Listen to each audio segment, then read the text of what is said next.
This is the BG Sports Show presented by Sports Radio America. I'm Bax. And this is Sam. It's Wednesday Hump Day on the BG Sports Show, and Sam and I couldn't be more excited to talk about the wonderful world of sports with you, the wonderful listeners. Big show today for you, Sam. Good morning, sir. How are you? Wonderful. Good to be back. How are you? I'm good. We missed you yesterday. What were you doing with your life yesterday that was more important than the BG Sports Show? Unfortunately not. There are very few things. Oh, Cam's back on Periscope. What up, Cam? Just had to give a quick shout out to Woo! Cam Fitch32, our loyal listener. Love Cam. Yesterday, the college that I attend, I work for the campus events department on the campus, and the president of the campus decided to have some big shindig, morning brunch. Thank you for all the donors. Oh, one of those. It was decently high end. I had to walk around with a name tag and a radio on my hip. So it's true. Holy cow! I know. I was feeling. You're high class, Sam. I know. This is what I do. Is like I lead a double life. I feel. I really feel like you do some days. Like you don't. You go off and do these crazy things, and then you come back and like, oh, I'm back. Back, just hanging out. Hi guys. You know, this is what I do with my life. But yes, glad to be back. Well, we're excited to have you back. A lot of things to get to today. We'll be joined later on in the broadcast by our European soccer correspondent Simon Mitchell, as he will be reviewing the teams that will be eligible for the drawings for the 2016 Euro Championships in France. So we will have him on the show a little bit later on. And Fansided.com's Chris Gibbons will be joining us as well to chat about the new Big Ten standings that are going on and what his reaction is to the college football playoffs as well. And we'll have our new power rankings and all kinds of other craziness. But before we get to any of that, we want to take a moment to remind all of you wonderful people that you can find us right here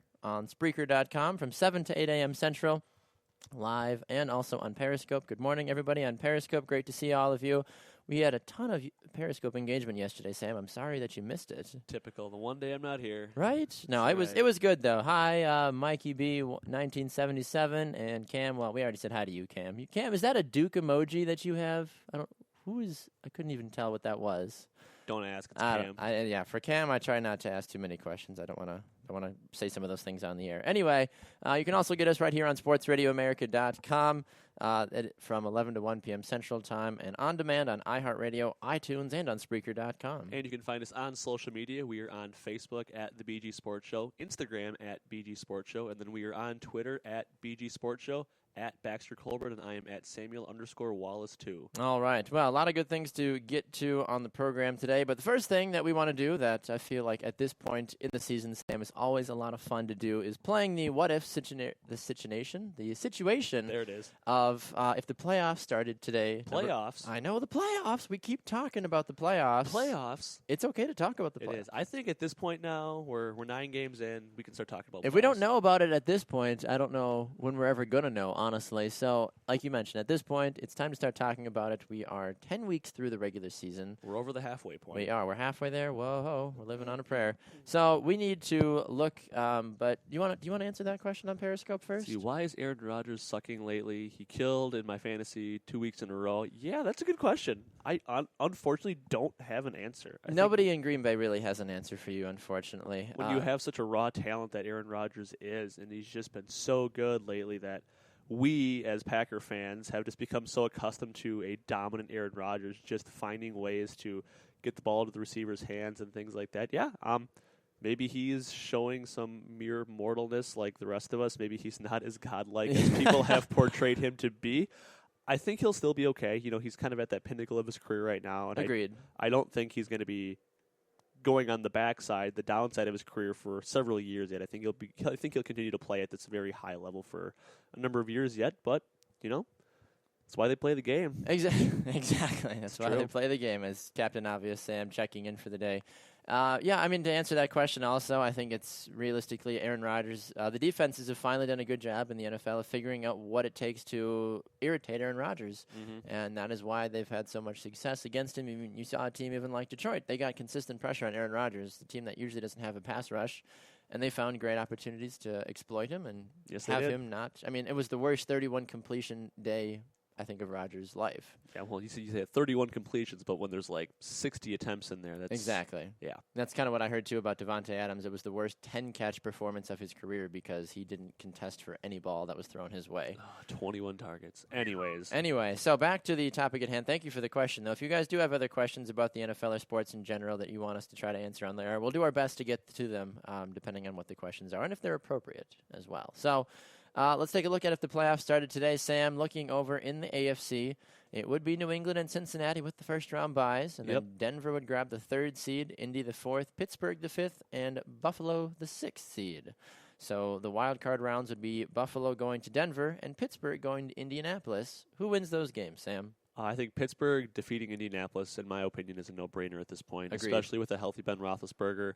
Get D'Angelo Williams back on track. Not that he had a poor game this last weekend, but in regards to how dominant he's been in the past, it was a bit of a down week for him. And yes, Antonio Brown is just lights out anytime Ben throws the ball. I absolutely agree with you on that one. Yeah, Pittsburgh has a bye week this week, so Roethlisberger gets an opportunity to rest from being his backup status to probably coming back. We'll see if they let him start in 2 weeks. Maybe Buffalo. I'm sorry, Pittsburgh might have a good opportunity to rebound. Yep. In terms of what Buffalo's doing right now, I do like them actually going into Denver and winning that game. So do I. I mean, the one thing that gets me is that it's in Denver, which is a tough place to play. It is. Mile High Stadium, the altitude. Denver's defense is very good. They're playing at home. It's the playoffs. They have a lot of intangibles going their way. But as far as from a complete team perspective, like someone did mention on Periscope, Buffalo's offense is clicking very well right now. LaShawn McCoy is running very well, and I like what their defense is doing. I like them to have a very good chance. Exactly. And if this were the playoffs to start right now, as we are briefing the fact, Denver would be Peyton Manning-less because he has a torn, I don't know the plantar fasciitis. Bless you. So Buffalo, with the way that they're playing right now, I like them, regardless of what Denver's defense may or may not do. I don't think Brock Osweiler would be able to bring back Tebow for that one game. He's already won a playoff game. Bring him back. It's true. Probably Actually, wait for Pittsburgh to play Denver. That's when Tebow needs to come back. Exactly.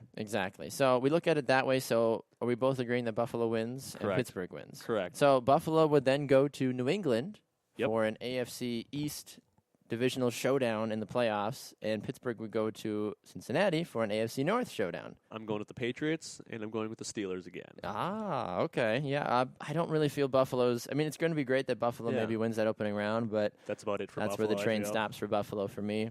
New England's like, all right, it doesn't matter who's in their way. It's just not going to happen. I agree. No, I completely agree with you on that one. Pittsburgh going to Cincinnati. If Cincinnati can lose to Houston, and I'm going to talk about this when we come to our power rankings a little bit later on in the show, but realistically, though, it is ridiculous that they lost to probably one of the worst teams in the NFL. Yeah, I don't know if I'd say worst teams. Even if we're just going by the playoff rankings here, the Texans are 11th out of 16. So, they're trying to stay relevant. They're still bouncing between Brian Hoyer now and T.J. Yates. It's great to see DeAndre Hopkins making incredible catches and kind of being the only offensive light on that team. Yes. But yeah, if you're the Red Rifle leading the Bengals and you mean put the BB gun? Yeah, and you don't score a touchdown, come on. That was terrible. That was absolutely terrible. We did have somebody on Periscope ask if we think that Michigan will beat Ohio State this upcoming weekend. Boy. Don't see it happening, but stay tuned. Yeah, we'll talk about it. We actually have an entire Big Ten segment in our third segment, which will be in like 15 minutes. So if you have that kind of time, hang out and listen. We'd appreciate it. So finishing up with that then, so it would be Pittsburgh and the Patriots in the AFC Championship game right now. New England losing Julian Edelman. Yep. Pittsburgh playing with a semi-banged-up Ben Roethlisberger. Yep. New England still have enough to win this game. I think they do. I know there's a segment on ESPN I saw the other day that said, at some point, too much is too much with the Patriots having to give up a lot of guys to their injury, things like that. But again, we've said it before, this is their year. I like what they're doing. But to be fair, I think if any team out of the current playoff teams right now, thanks on Periscope, when you cheat, you can win anything. But you know what? We'll see. We'll have to see what happens. Again, I think, though, if any team in the AFC in the top 6 right now can beat the Patriots, I think it is the Pittsburgh Steelers. I think so. If it's a healthy Pittsburgh Steelers team, honestly. Mike Tomlin, Ben Roethlisberger, that's a dangerous combo. Very battle-tested, a lot of playoff experience, a lot of Super Bowls. If anybody can get it done, they can, but I still like the Patriots. I agree. Looking over now on the teams that are just on the outside looking in the AFC, look at these 7 through 10 teams. Yeah. You've got the Jets, who are 5-4. Kansas City is back in the conversation. They're 4-5. The Raiders are 4-5, and the Dolphins are 4-5. Don't even honestly count out Houston and Jacksonville as well, because those guys are only – Houston is tied for first place, and Jacksonville is a game out of first place, which in that regardless is just blah. That's just a hot mess. But I'm surprised that Kansas City's pulled as far back into this conversation as they have. Yeah, without their star running back in Jamal Charles. It took them about a week to figure out, but no, Sharkhandrick West is playing out of his mind. He stepped up. He's really looking like a great player. It's been great to see that this has kind of been, I don't want to say the year of the backup running backs, but then you have Jeremy Langford in Chicago who's been playing lights out as well. It's been great to see young guys step in reserve of very elite running backs in Matt Forte and Jamal Charles. Absolutely. All right, well, flipping over, so we've got the Patriots representing the AFC if the playoffs started today. Looking over on the NFC, Carolina's got the 1 spot, Arizona the 2, Minnesota the 3, Giants the 4, Packers the 5, Falcons the 6. Atlanta goes to Minnesota, Green Bay goes to New York. Correct. So as anybody that has ever followed the game of football from a Packers or Giants perspective, you know automatically Packers-Giants in the playoffs never bodes well regardless. It could be the 0-17 Giants against the 17-0 Packers, and I'd still be terrified. Yeah, it's true. It's just Eli Manning. He's just one of these guys. He's like a Packer killer, it just seems like at times. And the Giants do play well in the playoffs. They're a great playoff team. But if I had to go with the teams right now, Atlanta going to Minnesota, I'm going to take Minnesota in this one. Atlanta has not looked great. They've been beating easy teams, but haven't really looked great when they've been tested. And Agreed. I'm going to go with the Packers over the Giants. I think they get it done on the road. I think they do enough to make it to the next round. All right. Yeah, that has us then. So Green Bay goes to Carolina in the divisional round, and Minnesota goes to Arizona. I'm going to go with the Cardinals. And actually, I'm going to see the Packers beat the Panthers. Really? Even though last week we talked about Green Bay going to Carolina in the NFC Championship game and losing. Yep. Why do you? I don't know. Something's telling me. I don't think the Packers lose to the same team twice. Okay. Not in the same year. Now we've got Mikey B 1977 on Periscope saying that he thinks the Falcons will dwindle off and have the Buccaneers possibly shoot up. It would not surprise me at all. Tampa Bay's only 2 spots out of the playoffs right now, and I know Cam down in Tampa's loving that. But it's not the worst idea. You even look at it. I mean, for God's sakes, Washington is the first team out right now. Correct. I mean, they just destroyed a very, very bad Saints defense that resulted in the firing of their defensive coordinator. Yeah. But still, you said Washington, they're the first team out right now. They're only a game back of the Giants right now. Bucks are 2 games back of Atlanta right now. I mean, there's still 6 to 7 games left to play for some of these teams. That's plenty of time. There's a lot of football left to play, and a lot of things are going to change. Absolutely. So you have Green Bay winning and Arizona winning. So Green Bay and Arizona in the NFC Championship game. Yep, I have the Cardinals winning that one. So Cardinals-Patriots Super Bowl. Yep. Interesting. Yep. Do the Cardinals have it in them? No. No? No. I don't think any team's got it in them right now, especially out of the NFC. Fair enough. No, I understand that. All right. Well, let us know your thoughts about who you think the teams are that are in the playoffs right now that would represent both the AFC and the NFC, and what your thoughts are about the teams that we picked as well. Yeah. All right, well, before we jump off to a break, we'd like to take a moment to thank one of our sponsors of the BG Sports Show, Student Debt Center. You can call them today to have your student loan payment reduced. You can call 855-401-3508. That number again is 855-401-3508. Back with more after the break.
Welcome back to the BG Sports Show, presented by Sports Radio America. I'm Bax. And this is Sam. Just a reminder for all of you wonderful people out there that if you love listening to the BG Sports Show, we'd like to ask you to consider becoming a financial supporter of the show. Yeah, find out how to donate now on our website, which is bgsportshow.podbean.com.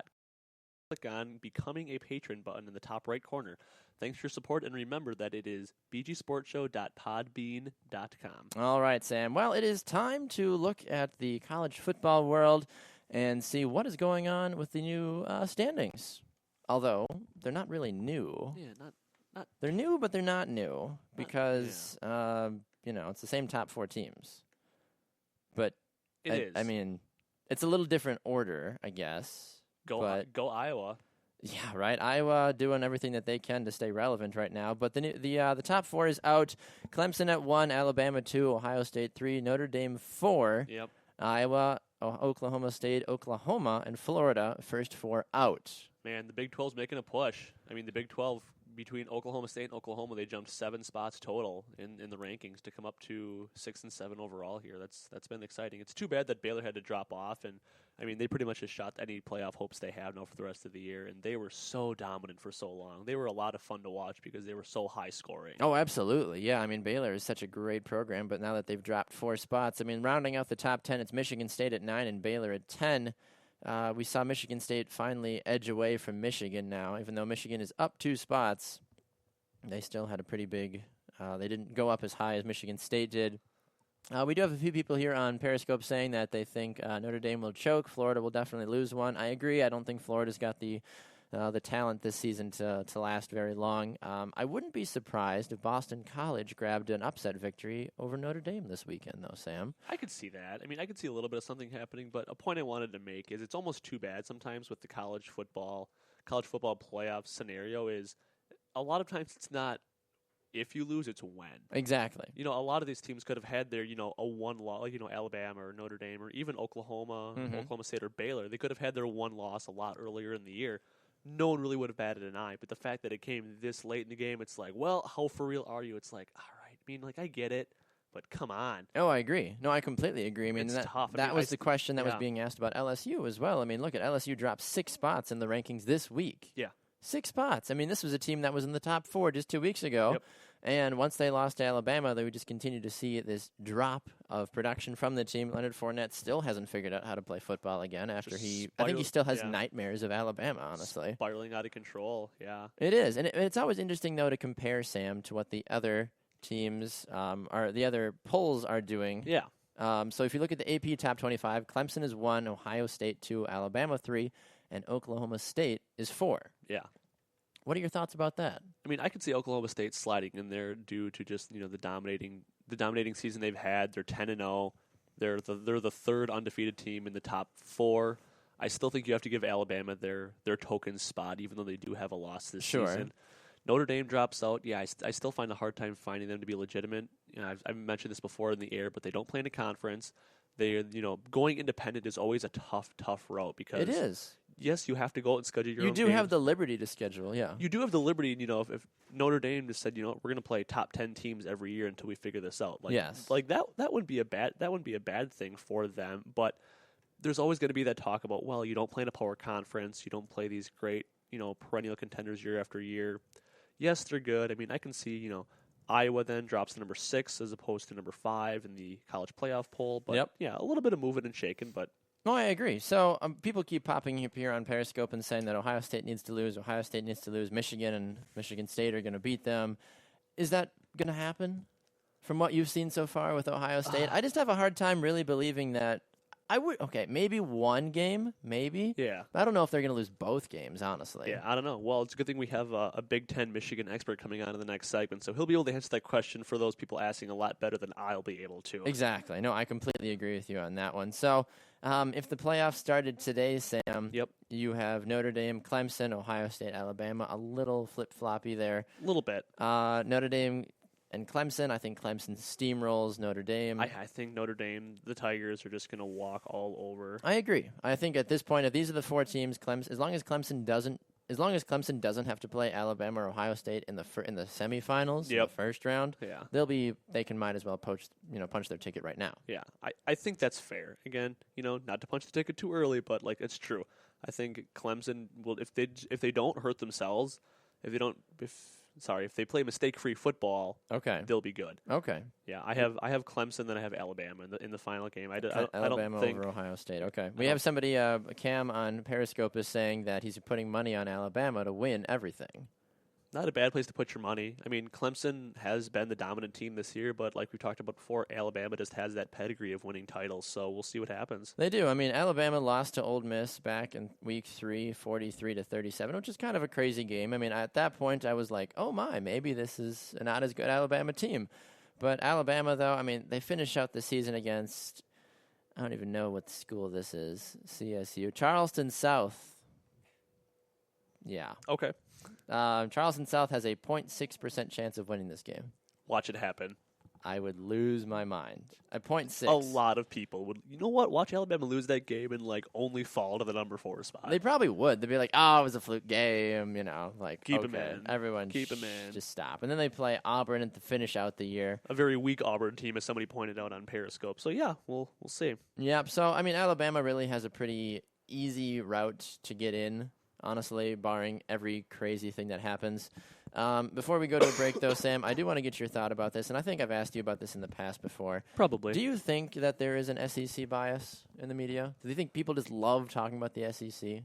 I think they do because there's so many dominant schools there, and there's so much money to be had in the SEC. True. I mean, at the end of the day, it's all about the money. There is a Big Ten network. There's an SEC network. There's various kind of subgroups. It's the SEC on ESPN network. It's not the Big Ten network on the ESPN. True. It's just the Big Ten network. And exactly, a lot of that too comes with the money. Things like that. We've seen a lot of coaches leave schools in the northern part of the country to go down south. I remember Brett Bielema, who used to coach for the Wisconsin Badgers, took a job at Arkansas.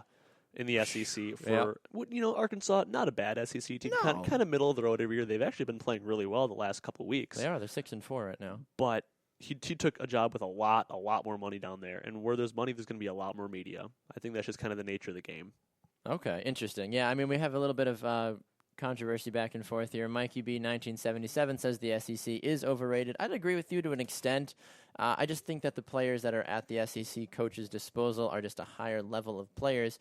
I think even maybe a mid-level to lower-level SEC team could more than likely still run the table with most major programs in any other conference. It's true, and the talent pool is so much bigger down there. Agreed. You see how high school football is treated in Texas, Alabama, Mississippi, Florida. Yeah. High school football down there is huge. It is. I got a chance to play high school football in Florida, and it was insane. For the 3 years that I had to play, it blew my mind, honestly. You talk about some of these powerhouse, teams and just schools over there. It's just ridiculous. And for those that are asking on Periscope, I played down in Naples, Florida. I played for a small private school, so I didn't go to anywhere relevant, so don't worry about that. But there we go. It was always the cool thing, though, because once we'd finish our game, we'd try to go catch some of the big games in the area, because Naples had, I think, 7 or 8 high schools with a few thousand kids each. So you'd go and check it out and see all the big schools that were playing. The guys from Naples High, especially, were really talented. So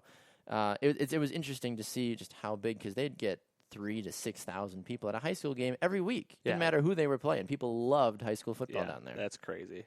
Yeah, exactly. So, all right, Sam. Well, before we break off here, we want to just remind folks that you can listen to the BG Sports Show. You can catch the BG Sports Show live from 7 to 8 a.m. Central on Spreaker.com and on Periscope every Monday through Friday. And we are broadcasted from 11 a.m. to 1 p.m. Central Time on SportsRadioAmerica.com, live 365, and tune in. Come check us out, and we'll be back with more after the break.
Welcome back to the BG Sports Show presented by Sports Radio America. I'm Bax. And this is Sam. Quick reminder for all of you awesome folks out there. Did you know, Sam, that the BG Sports Show is now on a new platform? What, really? Yeah, it is. You can listen to the BG Sports Show on podbean.com. Yeah, download the Podbean app today from your smartphone, or you can go to bgsportshow.podbean.com and catch all the latest news. That's bgsportshow.podbean.com. All right. Well, it is Wednesday, which means it is time to talk about the Big Ten, which means Fansided.com's Chris Gibbons is here. So good morning, Chris. How are you, sir? I'm well. How are you? Oh, I'm doing really well, man. I'm excited to talk about the Big Ten. So let's answer the questions right away off of Periscope. Is Michigan going to beat Ohio State? Yes or no? Just lay it right out there. I want to see what happens this week first. Do you want to see what happens this week with Ohio State, Michigan State? Because I would have been a lot more confident in Michigan had the Michigan-Indiana game not gone the way it did. Michigan's defense really has started struggling for the first time it has this season. True. They lost Ryan Glasgow, their starting nose tackle, and one of their best defensive players who's just a monster at stopping the run and getting pressure on the quarterback. And they were without him, and they had two guys who hadn't really gotten a ton of time. One of them, like, the week before he was moved to the offensive line and was a backup offensive lineman, and now he's playing nose tackle. Like, Jeez. it's that So kind of guy. They're moving him all over the place. And so Jordan Howard just ran over the Michigan defense, and I don't know how Ezekiel Elliott is going to do against that. As Sam and I know as Badger fans, Ezekiel Elliott likes to do a lot of really mean things to Badger fans and the Badgers' defense, as we saw in the Big Ten title game last year, Sam. He is looking really, really good right now. He is. And, I mean, we've talked about this a little bit in the past before of whether or not we think Ezekiel Elliott is a possible top 5, top 10 draft pick when he does come out. I'm kind of torn on that one personally. I know, Sam, you talked about it, too, with running backs and not sure, what the value is of going in the top 10 or not. But, Chris, what is your thought about Ezekiel Elliott's possible draft stock? I think he's a top 10 talent. Okay. But I don't know if he'll be taken top 10 just because of how weird it is with drafting running backs. Okay. No, that makes total sense. Well, looking back at Michigan, they play Penn State at Penn State this weekend. That game is at 11 a.m. on ABC. Penn State has been interesting. They're 7-3 this year. They're only a game behind Michigan in the Big Ten East standings. Is this a game that Penn State could possibly win and jump up the standings? Yeah, I think this might be, it's weird because this is a winning team at home, so it's hard to really call it a potential trap game. But for how well Michigan's been playing, it could very well be a trap game. Okay. Michigan's offense has been rolling the past 2 weeks, but that was against Rutgers and Indiana. You'd like to think that anybody can roll against them. Atrocious defenses. Oh, terribly. And Penn State is not either one of those teams. They have a decent running back. I wouldn't say Saquon Barkley is quite as good as Jordan Howard for Indiana or an Ezekiel Elliott, but he could do things to this damaged Michigan defense. Absolutely. Well, Michigan's favored in this game by 4 points now. That sounds about right. And I think that's what it's going to come down to. I don't see this game getting out of hand crazily. Do you, Sam? No, not really. I just don't see it. No, exactly. Don't see it happening. I mean, Michigan is favored 63% to win this game according to ESPN's Power Football Index. It makes sense with the fact that they're the 12th best team supposedly in the country.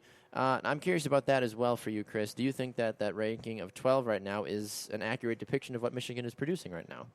I think so. Even with their struggles on defense a little bit, they've evolved a lot this season into a solid team. A lot of people wonder what would have happened if Brady Hoke left them a quarterback on the team. And they didn't have to rely on Jake Rudock, who has progressed this season. He's been playing really well. Sure, yeah, he has. But he's not the quarterback you necessarily want. So I think this team is really talented, and still does have a shot at a Big Ten championship. Fair enough. Okay. Now, what do you make of the new playoff standings? Not really much happening. Were you surprised by that? Was it just kind of like, well, we kind of have one of these weeks every year? What do you make of these 4 teams that are in the top 4 right now? I think right now the top 4 is about right. Like, Iowa is the one that I would kind of consider, but I don't think they have a realistic shot of being a top 4 team until, like, they'll be in the playoff if they win the Big Ten. Okay. But that's the only way. But are they going to win the Big Ten? Are they going to beat Ohio State? I think they have a shot, honestly. Do they? I just have a hard time getting behind what Iowa's trying to sell right now, honestly. Maybe that's just me. I don't know, Sam. Do you agree with me on that? I think if any team the Big Ten could beat Ohio State right now, it would probably be Iowa. Okay. I really think it could be. Because sometimes I think for Iowa and for any team that's undefeated and maybe that people aren't expecting to be undefeated, it's the mentality that they take into the game. Like, I think Iowa truly believes that they deserve to be in the college football playoffs and that they could go and contend with an Alabama, with a Clemson, which just sounds outlandish for people up here. It really is. Knowing what we know about Iowa, but I think just the confidence that they have, that they could at least make it very interesting. I suppose so. I mean, but look at what everything that Iowa does from an offensive standpoint. It all comes from on the ground, basically. And I just think that it's going to be interesting to see where they go with that. I mean, if Ohio State shuts down the run and their quarterback, CJ Beathard, I think is how you say his last name, he's only thrown 10 touchdowns and 3 interceptions. He hasn't looked that dominant through the air this year. So if you don't have a solid quarterback at the college level, that's going to cause some issues, I think, going forward. I think so. I think he's played well enough. Like, Iowa just has a fantastic running game. I think I saw that, like, 3 of their running backs this season have run for, like, 175 yards in a game or something crazy like that. They do. They've got a fantastic game. So, like, when you have a running game like that, as long as you can keep that running game alive, and they've survived injuries, and they've just kept going next man up, you can get away with maybe a not-so-good passing game, and I think their passing game is adequate enough. I'd agree. Yeah, I mean, looking at the running game, the 3 top running backs for Iowa, you have Jordan Kanziri. He has 146 carries for 729 yards. He averages 5 yards a carry. He's got 9 rushing touchdowns on the season. LaShawn Daniels Jr., 114 carries, 559 yards, 4.9 yards a carry, 6 rushing touchdowns. And then they've also got Akram Wadley as well, 65 carries, 426 yards, 6.6 yards a carry, and 7 touchdowns. So it doesn't really matter who they give the ball to. Someone's going to get in the end zone. Yeah. Which is a huge thing to have at this level. Yeah, I mean, like, it's just ridiculous how effective that running game has been. Like, I remember a few weeks ago, like, the Northwestern game when Kanzeri went out, and I was just like, oh, how's Iowa going to do now? And they just ran over Northwestern, literally. Oh, I agree, yeah. I mean, and this Wisconsin-Northwestern game this weekend is going to be quite an interesting game. Gosh, I'm trying to think about what I feel about that game. Sam, what are your initial thoughts about it? I think the Badgers continue to get the job done. I think they do. Again, probably a little bit of that's probably a little bit of bias being from Wisconsin, but I like what they're doing right now. I think the only really hiccup they've had this season is that loss to Iowa. And they've had some games be probably closer than they should have been with some of the likes of the lower Big Ten ranking teams, but I think they continue to close the season out well and beat Northwestern. Absolutely. I mean, realistically, Wisconsin, I'd like to say that they're going to win this game, but just with how Northwestern has kind of had a coming-out party this year. I mean, they're 8-2. I think folks forget that. They're rated higher than Wisconsin is in the standings. Yep. Wisconsin comes in at 25 again for the second week in a row. It makes me kind of a little weary of just what Wisconsin's got. But I think at this point, if Wisconsin can grab 9 or 10 wins to close out the year, I think that'll be fine. Yeah. Personally. Absolutely. I mean, 10-win season's a 10-win season in college football. It is, and that helps coaches keep their jobs. A 9-win and a 10-win season are the difference of, do we give you more money as a coach, or do we say, thanks, you're out of here? Yep. All right, well, Chris, looking ahead before we let you go, what do fans need to keep an eye on this upcoming week in Big Ten football? Well, like you guys were just talking about Northwestern and Wisconsin, and both of those teams are in the lower half of the rankings. Northwestern is 20. They actually went down 2 spots after their win because they played Purdue, and it was a close game until they pulled away late to win by a touchdown. Mm-hmm. So one of those teams is going to drop off the rankings. Exactly. With a loss. Yep. Obviously, Michigan State, Ohio State will be interesting. Michigan State needs this to keep their hopes at the Big Ten title alive. And Connor Cook was hurt last week. They say he'll be fine, but that'll be interesting to see just how fine he will be, because Connor Cook's probably a first-round quarterback. Interesting. Okay. So you need him healthy. Absolutely, yeah. Without a healthy quarterback, you're not going to win the game, regardless. We talked a little bit about Michigan, Penn State. That has potential to be a little bit of a trap game for Michigan. Other than that, I mean, you've just kind of got middling teams and bad teams playing. Iowa should roll over Purdue because they're Purdue. Rutgers is playing Army in a game where both teams are combined for 5 wins. Indiana has a shot at their first Big Ten win of the season against Maryland. And then it's Illinois, Minnesota, which is 2 middle-of-the-road teams. So not a lot of there are 3 marquee matchups, and then not a whole lot of excitement. Fair enough. All right, well, Chris, thank you very much for stopping by the show today. Where can people find your work on social media and just online as a whole? They can find me on Twitter at Chicken McGibble, and they can find my writing at gbmwolverine.com. All right, Chris Gibbons, one of the many writers over at fansided.com. Thanks for stopping by, sir. We appreciate it. Yep. All right, well, before we go to a break, Sam, first a word from one of our sponsors of the BG Sports Show. That would be Student Debt Center. You can call them to inquire about your student loans being reduced. That number is 855-401-3508 to make one easy student loan payment and to stop or avoid garnishments from your check. Again, that number is 855-401-3508 for much lower payments based on your income and living circumstances rather than a fixed interest rate. Call now before Congress makes cuts to the national budget, which will nullify this free program. Remember, 855-401-3508. Back with more in the BG Sports Show right after this.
Welcome back to the BG Sports Show, presented by Sports Radio America. I'm Bax. And this is Sam. Quick reminder for all of you wonderful social media lovers out there that if you love the BG Sports Show, that you can like the BG Sports Show Facebook page. You can also find us on Facebook and Instagram at BG Sports Show as well. And you can find news, articles, videos, and pictures and more every day. If you want to follow us on Twitter, he is at Baxter Colbert, and I am at Samuel_Wallace2. Absolutely. Sam, do you enjoy playing fantasy sports? I do enjoy playing fantasy sports. Do you enjoy playing on Draft Theory? Not so much Draft Theory, I guess. I don't know. Fantasy football, just the whole season for me.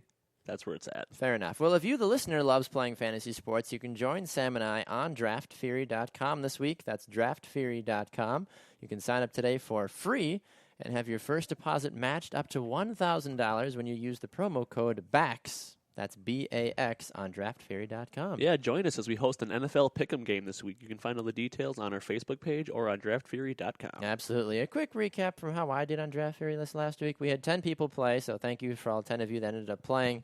I'm gonna I didn't do well. I finished in 9th. 9 out of 10 teams in our Pick'em league. Way to go! Yeah, I didn't have one guy that didn't end up playing, so that kind of hurt me. Who was that? I picked Willie Snead with the Saints, and he got 0 points. Snead. That did not work out well for me. My highest score was Aaron Rodgers. He got me 25 points. And Derek Carr was my second highest guy with 22 points. And then it just kind of all dropped from there. So that's right. Well, how did fantasy football go this week? I won. I won in fantasy football this week. I was super excited about that. I finally took down David Kenyon. All is right with the world. We do have a question as well from Spreaker. Tyler's World on Spreaker says, do you think that the Bengals overlooked Houston and were thinking more ahead to the Sunday night game at Arizona? We do have a solid team that is dangerous in the second half. Your thoughts, Sam? I think definitely. It's always hard to say. The coach and the players are never going to admit that, we were looking ahead. But I think anytime you have a team that is that bad as the Texans, no offense to any Texans fans, but that when you just trip and fall flat on your face against a very poor team and fail to get into the end zone, and you have a big marquee game coming up in primetime the week after, it's hard.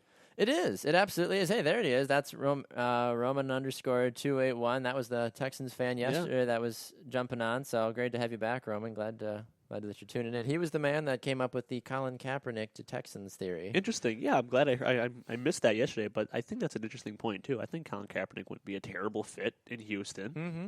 It'd be different.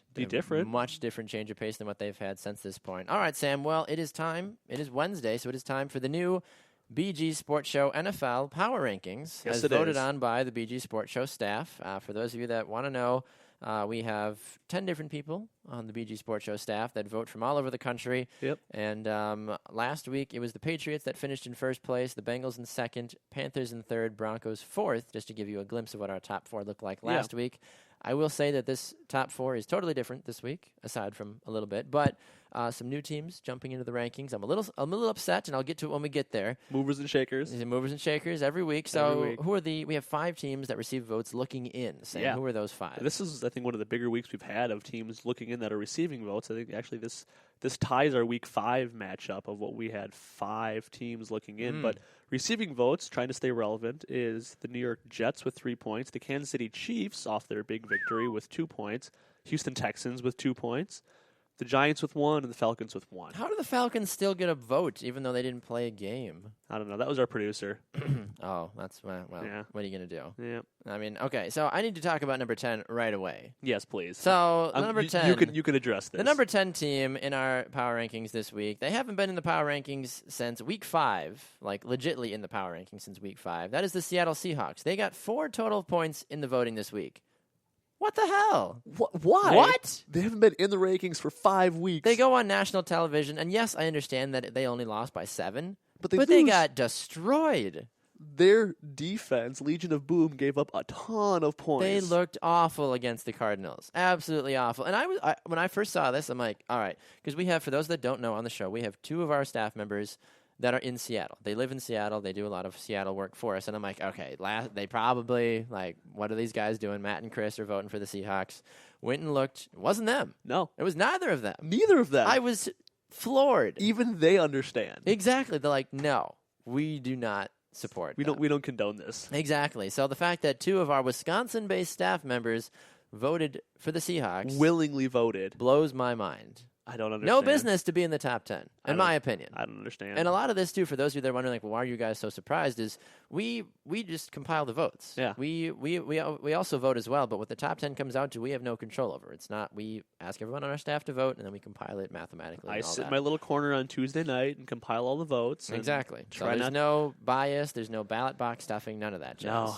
So, number 9, Sam, for Yeah. the first time, who is this? Yeah, the Buffalo Bills. Woo, they're back. They're back. They haven't been in the power rankings since week 6, where they were 10th back in week 6, but now here after week 10, they are number 9. I always feel bad for those Thursday night teams that we talk about because it was so long ago. And It always feels so far ago. because tomorrow is the Thursday night game already, and it's already like the next week of football. But yeah, anyways, the Bills taking care of the Jets on the road to bring each team to 5-4 into the AFC. So. My goodness. All right, well, looking here at our BG Sports Show power rankings for week after week 10, it pains me. It does. But at the same time, they deserve it. Oh, yeah? They absolutely deserve it. The Green Bay Packers come in at number 8 Gosh. on our power rankings. Falling from number 5 last week. My goodness. Green Bay has slowly declined. From week 7, they were number 2. Week 8 and 9, they were 5-5, and now they're down to 8. Well, they better start winning football games if they want to be higher. Exactly. This just hasn't been the best Packers team that No. we've seen, and we were accustomed to so many better things from this team,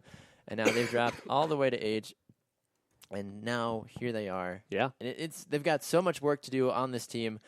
At this point in the season, I wouldn't be totally against giving Minnesota the divisional title. Yeah, if the season were to end right now, Minnesota has definitely earned it. Absolutely. They've looked fantastic. They've worked through definitely earned adversity, and they've definitely done a lot with not very much. Exactly. Number 7, Sam. Coming in at number 7, off of also another tough loss and kind of spiraling here a little bit, is the Denver Broncos. Yep, they drop all the way from number 4 last week down to number 7. Peyton Manning pretty much costing Denver this ball game. Oh, absolutely. Throwing 4 interceptions. Sure, he became the all-time passing yards, quarterback. Yay, woo. Good job. You picked a great game to do it, Peyton. Come Exactly. on. Yeah, I mean, it's one of his, 4 completions, 5 completions he had? 5 completions, 35 yards, 4 interceptions. Woo! -6 fantasy points, I think, is what he got. Zero quarterback rating. Yeah, it wasn't great. It was not. So, therefore, for some of you that are saying, well, why is Denver higher than Green Bay with, they looked even worse than what Aaron Rodgers and company did? Well, yes and no. That can be debated for a long time coming. The Broncos still beat the Packers. The Broncos still beat the handily. Packers, so in that regards, they would win that tiebreaker. There we go. Over them. If you want to rationalize it, that's how we do it. All right, Sam. Number 6 in the power rankings, jumping up 3 spots. Yeah. After their backup, Ben Roethlisberger, came in the game. The Pittsburgh Steelers come in. Oh, that's great. And do a fantastic performance. They've jumped up 3 spots, and I think we're not going to see Pittsburgh drop below number 6 for the rest of the year. I see them continuing to climb, if anything. Absolutely. I really do. I can see them climbing over teams, even if the teams ahead of them don't lose. Oh, yeah. I think they're playing that good of football right now. Really? Yeah, I Wow. do. I like Okay. They're good. Do you like the Roethlisberger kid? Seems like a nice guy. I mean, I don't know. Landry Jones is where it's at, but Roethlisberger might do something someday. Yeah, once Landry Jones retires, Roethlisberger's got an opportunity. He's to ready. Step in. He is. He's ready. Well, he's got to seize the day. Carpe burger him. All right, our number 5 team jumping up 2 spots is the Minnesota Vikings. Wow. How crazy is this, Sam? Minnesota Vikings in at number 5. I'm just kind of, scrolling back here. Preseason, nothing. Week 1, man, they were not even relevant. They got their first vote. Well, they did get a first vote in the preseason. They had a couple of votes. That's... I know. They had a couple of votes throughout the season, just trying to stay relevant. They're always kind of hovering right around, and they finally broke in week 7 to number 9, and they've gone 9-7-7-5 the last 4 weeks. My goodness. Is this a Vikings team that can finish in the top 4 in our power rankings, do you think? I don't think top 4. I think, top 5, top 7. I think they're going to hover right around there. I think the company that they're in now is so good that it's going to be very difficult for them to continue to move up. Understandable, yeah. So our number 4 team this week on the BG Sports Show NFL Power Rankings is the Cincinnati Bengals. They dropped 2 spots after their humiliating loss to the Houston Texans. Yeah, I mean, I'm a little shocked they didn't drop further than that. I think a lot of people still realize, all right, this Bengals team, they're very good. They're very talented on both sides of the ball. Not a great running team right now. They're not looking great with Giovanni Bernard and Jeremy Hill. True. Tyler Eifert didn't have a great game. The Red Rifle had a tough time slinging the ball around. But pew pew. Like what people have said before, I think they were a little unfocused. I think if they continue to lock it in, they will continue to be a very good football team. I'd agree with you on that one. I think Cincinnati has the right tools to do it. They need to figure out their running game first and foremost, honestly. Yeah. Aside from that, though, I'm not exactly sure what's going on with Cincinnati. Now, our number 3 team was all the way back at 6 last week. They have shot up to 3. I actually gave them a second-place vote. I don't think a lot of people shared my sentiments on that, but that's all right. Number 3 is the Arizona Cardinals, because as I was watching the Sunday Night Football game, Arizona, in my opinion, in the first half, looked like the best team in all football. They were just having their way with supposedly one of the best defenses in the NFL. They really were. Carson Palmer looked fantastic. Michael Floyd was going outside of his mind to make 2 fantastic touchdown catches. Fitzgerald had a great game for the old man. Yeah, they look the good. Old man. Look He at him is. like he's running around with a cane. The Legion of Boom looked scared and lost. Yes, they did. And they had no clue what was going on. No answer. No answer. Yeah, coming in at number 2, jumping up 1 spot from last week, is the Carolina Panthers. Cam getting in the news for causing a bit of Some ruckus. with his dance. It's fine. Get over it, people. Get over it. Let the man dance. You know what? Like he said, hey, if you don't want him to dance, don't let him score. Exactly. Problem solved. That makes sense to me. Let's do your job. Yeah, do your job, defense. Yeah. Sorry, Tennessee, that you suck. All right, so Carolina's number 2. They jumped up from 3 last week. Yeah. So here they are all the way at number 2, which means number 1 is The New England Patriots. for the 5th, 6. How many weeks? This is 5 now. 5 weeks in a row for the Patriots. Out of the 10 weeks we've done power rankings, New England has had a first-place spot for 6 of the 10 power rankings. Yeah, and well-deserved. I don't know what else we can say. I feel like we're almost kind of talking about, like, Steph Curry in the NBA with, like, the Patriots. Like, what more can you say at this point? Honestly, I mean, they're the best team in the NFL. Yes, you can make an argument saying, well, they barely beat the Giants. Well, that is true, yes. However, They're still, still undefeated. They're the better of the 2 undefeated teams, in my opinion. absolutely. I'll take Patriots over Panthers any day. Absolutely. Now, quick thing before we go to a break, Sam. Hypothetically, if we were to do the college football playoffs for the top 4 teams in our power rankings, Patriots, Bengals, Panthers, Cardinals. Ooh, if you were to do it that way. Mm-hmm. I'm going to go with the Cardinals and the Patriots being the top 2 teams to make it out of their mini playoffs, if you will. Interesting. Okay. Yep. We could even pull it from the 1 through 8 as well, Yeah. just to make it look interesting. And again, that goes back to what we were talking about before in our first segment. If the playoffs started today, I do have the Cardinals and the Patriots right now in the Super Bowl. That is So, true. That is very true. I do like. I want to say that Minnesota's going to break into the top 4, but I just I say they could maybe hop Cincinnati, but that would maybe be about it, in my opinion. exactly. I think Cincinnati. Do Cincinnati lose another game the rest of the year? Absolutely. Okay. I don't know what or where, but yeah, they're not going to win out. It's going to find a way to do it. All right. Well, before we go to a break, we want to take a moment to let all of you know that if you love listening to the BG Sports Show, we'd like to ask you to consider becoming a financial supporter of the show. Yeah, absolutely. You can find out how to donate now on our website at bgsportshow.podbean.com and then click on Becoming a Patron button in the top right corner. Thank you for your continued support of our show. We'll be back with more after the break.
Welcome back to the BG Sports Show presented by Sports Radio America. I'm Bax. Welcome back inside the studio as we get ready to wrap up the show today. We want to travel across the great white plains of the Dakotas all the way out to past New England, across the water, and into the great country of England to welcome in our European soccer correspondent, Simon Mitchell. So good morning to you, Simon. How are you, sir? Hey, good morning, Baxter. I'm very well. How are you? I'm doing well, sir. Excited to have you back on the show as we are going to be chatting about the great, wonderful, crazy drama that is the European qualifiers. How crazy was that Sweden-Denmark game to close out the playoffs, sir? I'll be absolutely honest. I didn't watch any of the games last night. I was watching the England versus France friendly at Wembley because it was quite a poignant game. So I haven't seen any of the goals from any of the qualifiers. Okay, fair enough. Well, let's talk about that then. If you were actually at the stadium? No, I wasn't. I was watching it at home. I had thought about going. Okay. As a sign of solidarity that, we won't let these atrocities and these horrible people defeat us. But unfortunately, work and family got in the way. So my wife and I, we sat and we watched it at home, and the atmosphere brought a bit of a tear to our eye. But it was almost like a testimonial match, a friendly match. There was no competition there. It was a very different atmosphere. Understandable. You usually get in an international game. Yes, yeah. I feel like with the international games, you sometimes get a different feel for what's exactly going on. But it was interesting in the fact that England ended up prevailing 2-0 in that game. And what did you like from England after that match? Well, it was the youngest English team to play since 1959.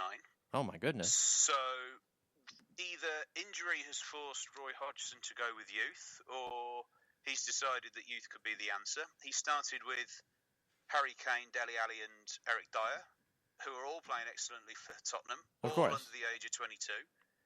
Dele Alli scoring on his debut, which was his first international start, which was brilliant to see. Mm-hmm. So, but I've got, I actually have come up with a few top fives from the Euro 16 teams that have now qualified. Fantastic. One of the top fives I have is the young players to keep an eye out for next summer. Okay. And the number one player that I've got on that list is Harry Kane. Oh, interesting. Why do you say Harry Kane? I know that he has done a good job for Tottenham and has kind of had a coming out party for England this year. He's played a couple of games for England. He's scored a couple of goals for England. I mean, the difference with Harry Kane is he is an old-fashioned number 9. He can hold the ball up with his back to goal whilst pacier players get past him. He can score from distance. He had a tremendous shot which went about 2 inches wide of the top right-hand corner of the French goal last night. Oof. He has the ability to score from anywhere. He can use his head. He can use both feet. He's strong. He's powerful. And he's still a little bit of an unknown quantity in Europe, so he could be a surprise package. Which surprises me a little bit about that, honestly. I mean, I'm not the biggest European soccer follower. I follow more of the domestic game here in the United States, but how can people not in Europe understand and know who Harry Kane is? I mean, he's done so many great things. It kind of surprises me that folks don't have a better idea of what he is and what he's doing. I mean, let's be honest, Harry Kane has been on the Tottenham scene for a few years now, but he only started his first Premier League game in November last year. Really? It was the first 3 months of the season. He scored his first Premier League goal in November last year. He had been playing in the Europa League and the League Cup, but he scored his goal in November, and he then went on and scored 30 goals that season. My gosh, and he started in November? I had no idea. I thought he was playing a lot longer than that. No, he's only really been on the scene since November last year, and people still don't know how to play him. My goodness, I feel like with as dominant as he has been, folks should realize that no, he's probably a pretty darn good player. And we've had this conversation a few weeks ago too about Harry Kane in terms of whether or not he'll stay at Tottenham long term, or if he'll go to the likes of United or maybe some other team in Spain or France. And you were kind of mixed on that. You thought that he might stay in England, but realistically, though, what do you think the thing is going to happen for Harry Kane? He will stay with Tottenham for the foreseeable future. He's not a football mercenary. he knows that he can do things at Tottenham. He knows that Pochettino gave him the opportunity to get to where he is now. So I don't envisage him going anywhere. Fair enough. Okay. Well, you let's round up this top 5 then that you got for us. Yeah. So I've got I've come up with a couple of top 5s. I've looked at teams. I've looked at big players. I've looked at young players. So let's go back to the young players. Number 1, Harry Kane, as we discussed. Number 2, Kevin De Bruyne of Belgium and Manchester City. Incredible talent. Joined Manchester City for just under £60 million in the summer. Had previously been with Chelsea and Wolfsburg in Germany. Fantastic talent. He can play on either wing. He can play down the middle. He's playing in almost a forward 3 of Hazard, Flamini or Dembele and Kevin De Bruyne for Belgium. Okay. This is a big tournament for him. It's a good opportunity for him to really cement his place as one of the best players in Europe. Number 3, I've got Alvaro Morata of Spain and Juventus.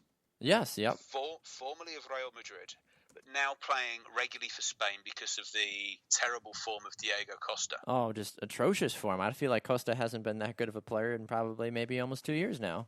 Oh, let's be honest. He had one good season at Atletico Madrid, and he had a fair start to the season for Chelsea last year. He's not all that. Isn't that how it works, though? He's really not. Isn't that how it works, though, in the world of European football, though? You have one really big year, and then suddenly everybody and their mother wants to buy you. It kind of is, yeah. You have a good season, and everybody wants you. Exactly. And then you've got very few players. I mean, when I come on to the top 5 players to really watch out for, then you'll see what consistency is. Fair enough.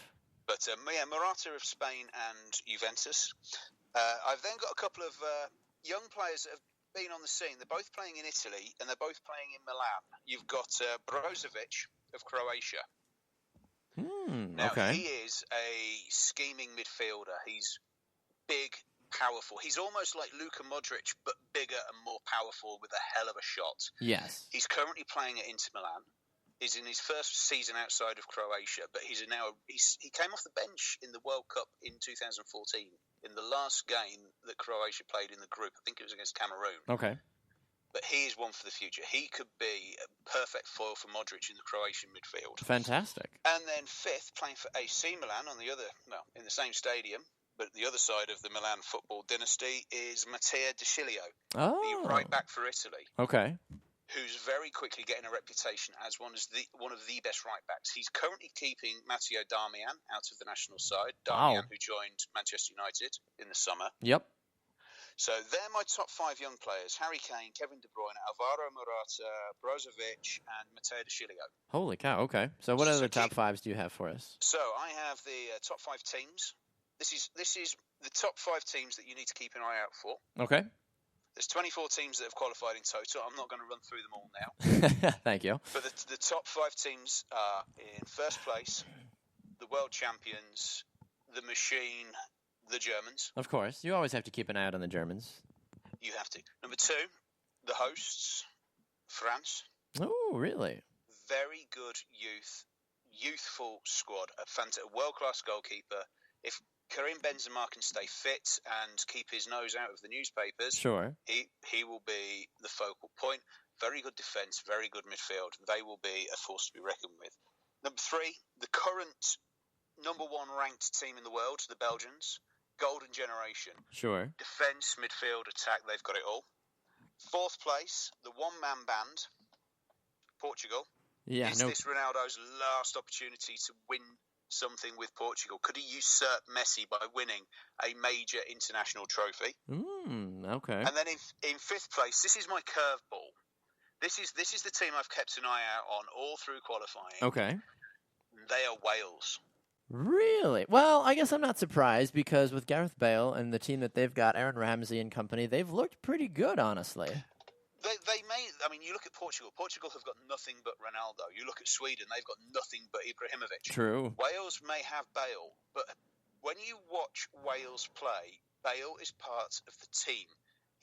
They are very well organised. They have the right players in the right positions, and they have good players in the right positions. If they get a good draw, they could. I imagine seeing them possibly in the quarterfinals. Okay. So my top 5 teams to watch out for: Germany 1, France 2, Belgium 3, Portugal 4, and Wales 5. And finally, my top 5 players to watch out for. Okay. I'll do this in reverse order. 5th place, Robert Lewandowski of Poland. Mm-hmm. Top scorer in the qualifiers. Brilliant player. Top scorer in Europe. Can't stop scoring. Number 4, we've just talked about him, Mr. Gareth Bale of Wales. Completely different player to everybody else. He plays for the team. He is not the focal point of the Welsh unit. 3rd, Zlatan Ibrahimovic of Sweden. The one-man band. He got them through the tournament. He got them through qualifying. He will get them there, and he will do everything in his power to get his name and get his face out there. Yeah, no kidding. Oh, definitely. He's a talent, but he's an arrogant talent.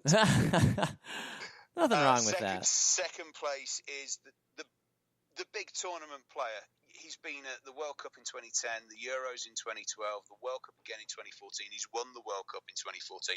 And what does he do? He scores goals for fun in big games and big tournaments. Thomas Müller of Germany. That's exactly who I thought it was. As soon as you started listing all those things off, I'm like, he's probably talking about Thomas Müller. Oh, Thomas Müller. If we're doing a fantasy football draft for the Euros, my number 1 pick is Thomas Müller. Hey, man, call me if we do that. Well, it's going ahead. I'll talk to you more about that nearer the time. Fantastic. With the World Cup. Let's do it. And finally, the number 1 player, possibly at the moment the greatest player in the world, Cristiano Ronaldo. Really? Even though he's kind of had to be that one-man band, you still think he's the best player, or the best player to watch? He is. I mean, Lionel Messi's injured at the moment. He's a little bit out of it. Messi is still scoring goals for fun. Ronaldo is scoring goals for fun. He is a fantastic player. He's changed what he does for Madrid. He knows that he's starting to lose that little yard of pace that he had. Fantastic footballing brain. And he wants... I've never seen him play for Portugal and just give up. Fair enough. That's actually very true. Now that you mention that, I've never seen that either. So, Ronaldo, I think, he will have a good tournament.